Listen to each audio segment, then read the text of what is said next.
Welcome to the Genius Factory. Enjoy the video. You start by proving ownership. Sign into the parent account on the Family Management app or the device. Enter credentials and two-factor code if prompted. This prevents accidental lockouts. Once done, make sure the phone and app are updated so controls sync correctly. Backing up the child's photos and messages first is essential because removing controls can change settings or erase profiles. Doing this protects data and lets you restore anything if you change your mind later. You now open the Family Control app that manages the device, Family Link on Android, Screen Time in iOS, or your carrier's parental dashboard. Navigate to the child's profile and review each restriction category, apps, content filters, and time limits. Tap to disable each setting. You may need to enter the parent password again to confirm.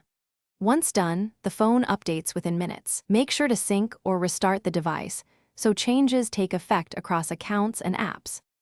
Finish by restarting the child's phone and checking that apps and web access behave as expected. You should test a few blocked sites or time-limited apps. If restrictions persist, reset the child account password or remove the device from the family group and re-add it. This forces a fresh permissions sync. If you run into errors, log out and back into the parent app, reinstall it, or contact the service provider for account-level support. This usually resolves stubborn policy or sync issues. Thanks for watching. If you found this helpful, don't forget to like and subscribe.